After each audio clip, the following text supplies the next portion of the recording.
एक कलीसियाई अगुआ हुआ करता था। ये अगुआ जो है, अर्ली चर्च फादर जो है, इसको मैं सबसे ज्यादा पसंद करता हूं।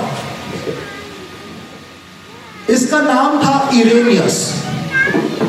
प्रेरित यूहन्ना जो था, जिसने प्रकाशित वाक्य लिखा था, प्रेरित यूहन्ना का एक चेला था जिसका नाम था पॉलीकार्प, और पॉलीकार्प का जो चेला था वो था इरेनियस।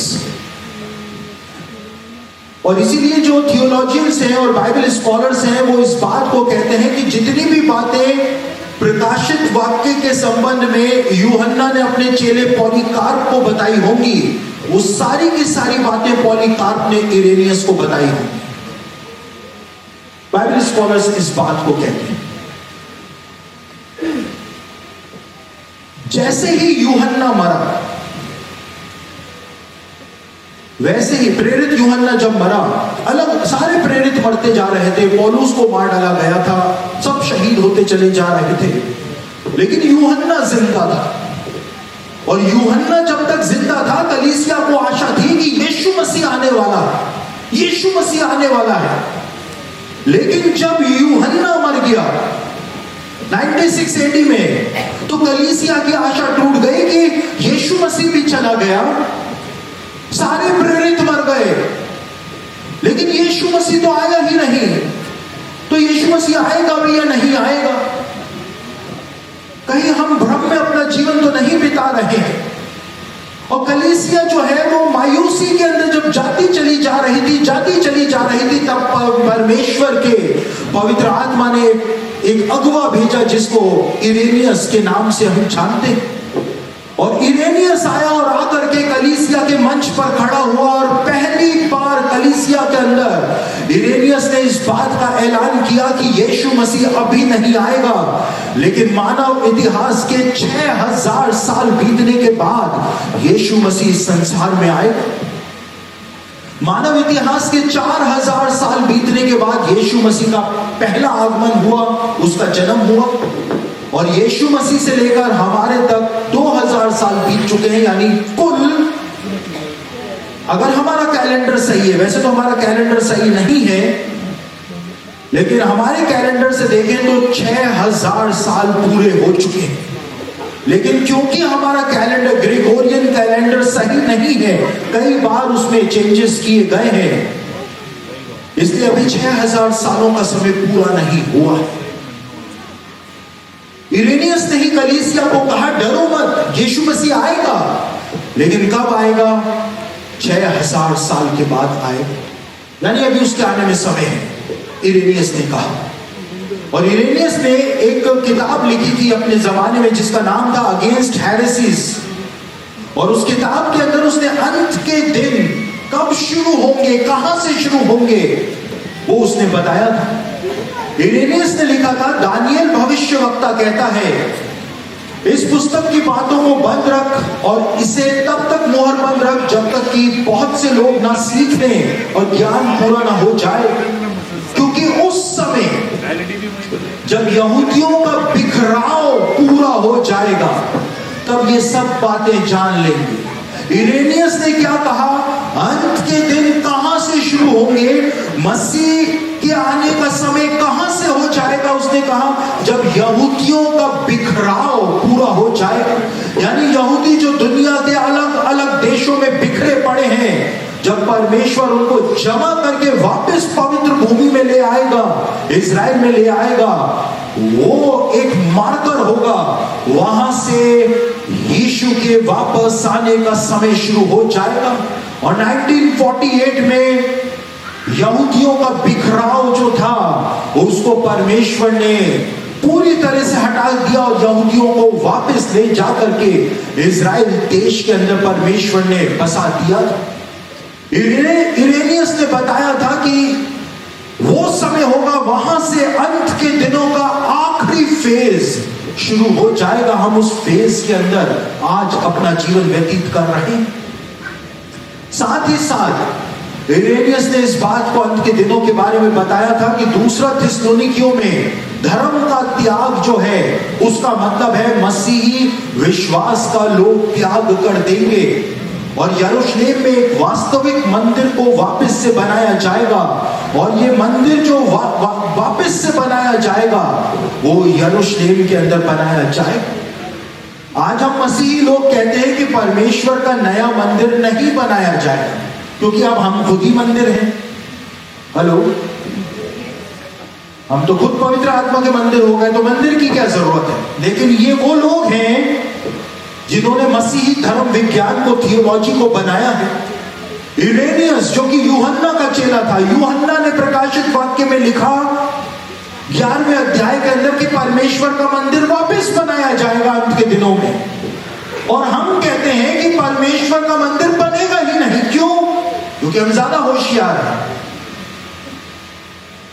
वो मुंबईया भाषा में बोलूं तो हम 1.5 शाणे हैं, क्योंकि हमको जो वचन में लिखा है वो तो, उसको तो मैंने आपको बताया ना, परमेश्वर को सजेशन दे रहे हैं मेंटल मसीह कि परमेश्वर जो कर रहा है वो गलत है। बाइबल में लिखा है परमेश्वर की मूर्खता मनुष्यों के ज्ञान से ज्ञानवान है, लेकिन परमेश्वर को सजेशन दे रहे हैं।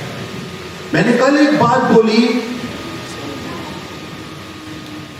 कि दुष्ट आत्माएं भी जब हमको देखती होंगी मसीहों को तो कहती होंगी ये कैसे लोग हैं, इनको परमेश्वर से भी डर नहीं लगता है।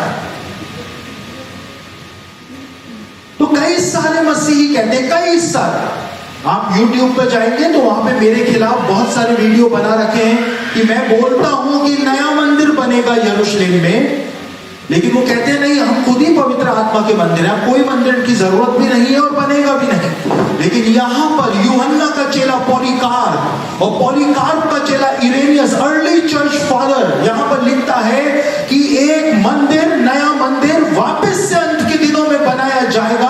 और कहां पर बनाया जाएगा? यरूशलेम में बनाया जाएगा। यहां पर इरेनियस ने बताया एक पत्री है जिसको बरनबास की पत्री कहा जाता है, बाइबल में उसको इंक्लूड नहीं किया गया,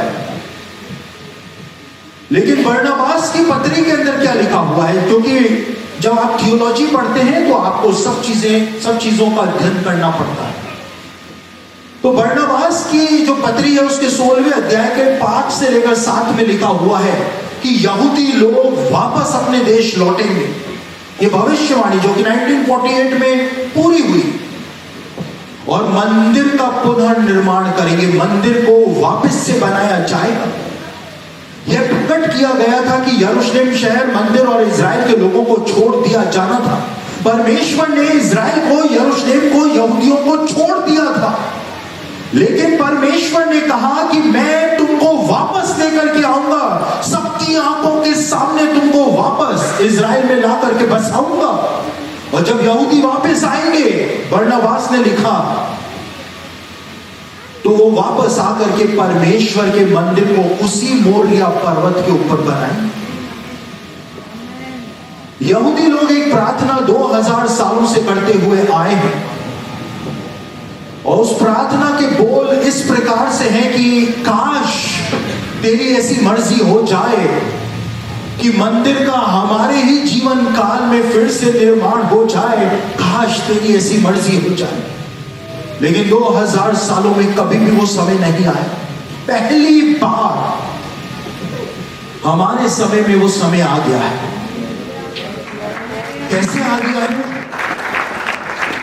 1967 में जब यरूशलेम इजराइल के हाथ में आया तो इजराइल की हिम्मत नहीं थी कि मोरिया पर्वत के ऊपर मंदिर जैसा निर्माण कार्य कर सके, क्योंकि वहां पर मोरिया पर्वत का जो एडमिनिस्ट्रेशन है वो मुस्लिम वक्फ बोर्ड के हाथ में है, क्योंकि वहां पर मुसलमानों का तीसरा सबसे पवित्र स्थान पाया जाता है, अल अक्सा मस्जिद वहां पर पाई जाती है।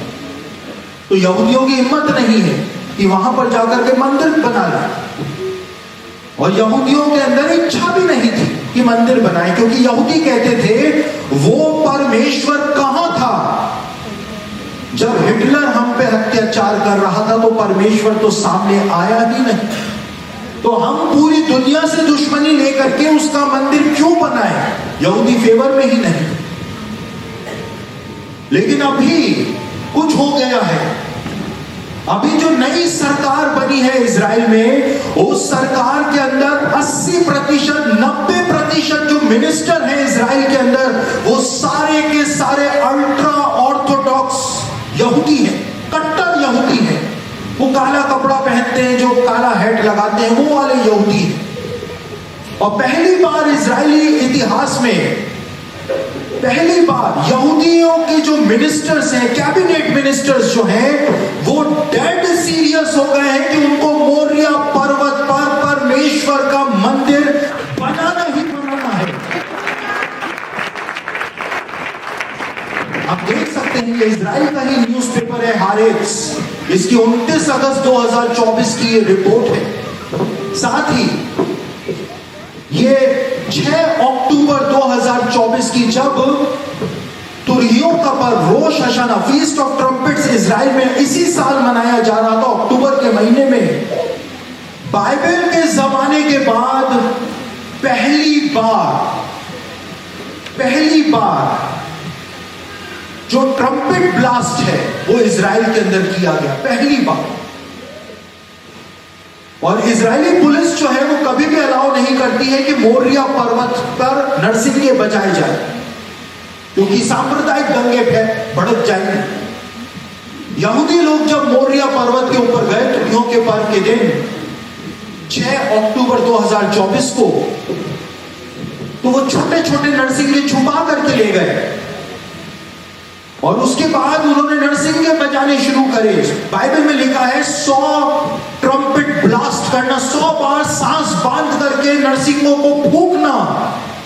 बाइबल के जमाने के बाद कभी भी वो 100 ब्लास्ट जो थे वो नहीं किए गए, ट्रम्पेट ब्लास्ट नहीं किए गए। लेकिन 6 अक्टूबर को यहूदी जब नरसिंगों को, छोटे नरसिंगों को छुपा करके ले गए, तो उन्होंने नरसिंगों को सांस बांध करके मोरिया पर्वत पर फूंकना शुरू कर दिया। और जब इजरायली पुलिस भागी उस यहूदी को पकड़ने के लिए, तो उसको जैसे ही पकड़ा तो दूसरे यहूदी ने दूसरे कोने से ब्लास्ट लगाने शुरू कर दिया। उसको गिरफ्तार किया तो तीसरे ने ब्लास्ट लगाने शुरू कर दिया। और इस प्रकार से पूरे 100 के 100 नरसिंगे जो हैं वो फूंक दिए गए 6 अक्टूबर 2024 को। और ये रूढ़िवादी यहूदियों का कहना है कि 100 नरसिंगे बाइबल के जमाने के बाद जो पहली बार फूके गए हैं, ये इस बात का प्रमाण है कि परमेश्वर के मंदिर को बनाने का समय जो है वो अब आ गया। कुछ साल पहले इजराइल के अंदर एक संस्था है, टेम्पल इंस्टीट्यूट, जिसने परमेश्वर के मंदिर के सारे सामान को बना करके तैयार कर लिया है। कुछ साल पहले मैं यरूशलेम में उसी संस्था टेम्पल इंस्टीट्यूट के जो डायरेक्टर थे, खायम रिचमैन, मैं जाकर के उनसे मिला। मैंने लाल कलोर के बारे में, जो रेड हाइफर होती है, उसके बारे में उनसे बातचीत करी। मैंने जितना भी सामान बनाया गया उसके बारे में बातचीत करी। और वो इंटरव्यू जो है आप YouTube पर मेरे चैनल के ऊपर आप सुन सकते हैं, जो मैंने रब्बी खायम रिचमैन का वहां पर लिया था। लेकिन ऑफ कैमरा जो हमने बात करी, ये तो कैमरे में हमने बात करी थी, ऑफ कैमरा जो हमने बात करी, रब्बी खायम रिचमैन ने कहा हम नए मंदिर को बनाने के बिल्कुल नजदीक खड़े हुए हैं और किसी भी समय हम परमेश्वर के मंदिर को, उसकी वेदी जो है उसको मोरिया पर्वत के ऊपर स्थापित करते हैं।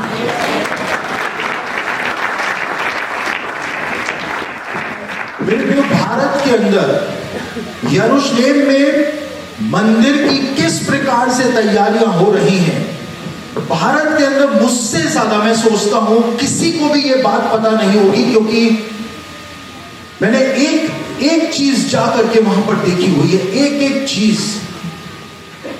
और जितनी बार भी मैं यरूशलेम के अंदर होता हूं तो मैं टेम्पल इंस्टीट्यूट जरूर से जाता हूं कि कुछ तो नया उन्होंने किया होगा।